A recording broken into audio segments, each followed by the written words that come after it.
ആദ്യം കുതികാൽ വെട്ടലും തമ്മിൽ തല്ലലും തെറിവിളിയും, പിന്നാലെ കൂട്ടത്തല്ല്.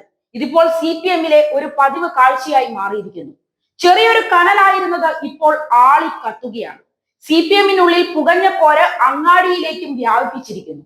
പോരുകാരെ പിടിച്ചു നിർത്താനാകാതെ MV ഗോവിന്ദനാവട്ടെ നെട്ടോട്ടത്തിലും. CPM സംസ്ഥാന സമ്മേളനം നടക്കുന്ന കൊല്ലം ജില്ലയിൽ പാർട്ടിയിലെ വിഭാഗീയത പൊട്ടിത്തെറിയിലേക്ക്. സംസ്ഥാന സെക്രട്ടറി MV ഗോവിന്ദൻ കൊല്ലത്തെത്തി ജില്ലാ സെക്രട്ടേറിയറ്റും ജില്ലാ കമ്മിറ്റിയും വിളിച്ചു ചേർത്ത് കരുനാഗപ്പള്ളി ഏരിയ കമ്മിറ്റി പിരിച്ചുവിട്ടതോടെ നേതാക്കൾക്കെതിരെ ഗുരുതര ലൈംഗിക അഴിമതി ആരോപണങ്ങളാണ് ഉയരുന്നത്. പക്ഷം തിരിഞ്ഞ ആരോപണവും മറുപടിയും സമൂഹ മാധ്യമങ്ങൾ വഴി പ്രചരിപ്പിക്കുകയാണ്.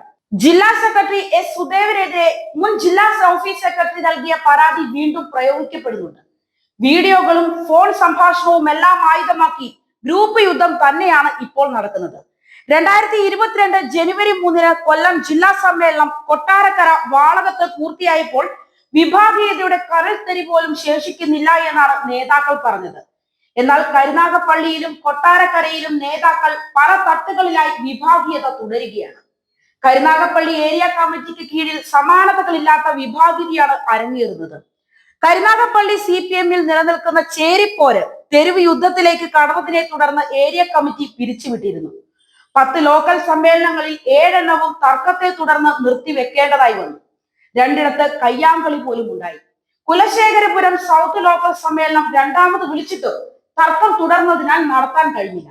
സംസ്ഥാന കമ്മിറ്റി അംഗം സൂസൻ കോടി ഒരു വശത്തും ജില്ലാ കമ്മിറ്റി അംഗവും DYFI മുൻ സംസ്ഥാന പ്രസിഡന്റുമായ PR വസന്തൻ മറുഭാഗത്തുമായുള്ള ശക്തമായ കിടമത്സരമാണ് കരുനാഗപ്പള്ളിയിൽ നടക്കുന്നത്.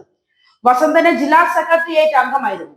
നിയമസഭാ തെരഞ്ഞെടുപ്പിൽ കരുനാഗപ്പള്ളിയിൽ CPI സ്ഥാനാർത്ഥി തോറ്റതിന്റെ പേരിൽ വസന്തനെ ജില്ലാ കമ്മിറ്റിയിൽ നിന്ന് ഒഴിവാക്കിയിരുന്നു. ഇതിന് പിന്നാലെയാണ് വസന്തൻ വിരുദ്ധപക്ഷം കരുക്കൾ നീക്കിയത്. പക്ഷേ പിന്നീട് വസന്തനെ ജില്ലാ കമ്മിറ്റിയിലേക്ക് ഉൾപ്പെടുത്തേണ്ടതായി വന്നു. സൂസൻ കോടി പക്ഷേ നേതാക്കൾ കഴിഞ്ഞയാഴ്ച ഒരു വീട്ടിലെ ഗ്രൂപ്പ് യോഗം ചേരുന്നതിന് വീഡിയോ എടുത്തതിന്റെ പേരിൽ പരസ്യമായി 2 വിഭാഗങ്ങൾ തമ്മിൽ ഏറ്റുമുട്ടലുണ്ടായി. DYFI ബ്ലോക്ക് പ്രസിഡന്റ് അടക്കം 2 പേര് പരിക്കേറ്റ് ആശുപത്രിയിൽ ചികിത്സ തേടുകയും ചെയ്തു. കൂത്തുപറമ്പ് രക്തസാക്ഷി അനുസ്മരണ സമ്മേളനം കഴിഞ്ഞയുടനെ സമ്മേളനത്തിലെ അധ്യക്ഷനെ അടിക്കുകയും പരസ്പരം ഏറ്റുമുട്ടുകയുമായിരുന്നു.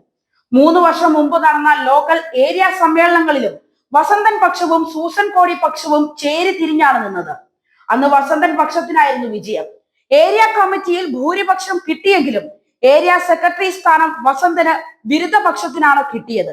ഇക്കുറി ലോക്കൽ സമ്മേളനങ്ങളിൽ ഭൂരിപക്ഷം കമ്മിറ്റികളും വസന്തന് അനുകൂലമാണ്. തമ്മിൽ തല്ല് രൂക്ഷമായതോടെ ഇനി എന്ത് ചെയ്യുമെന്നറിയാതെ നെട്ടോട്ടം ഓടുകയാണ് ഗോവിന്ദനും നേതാക്കളും.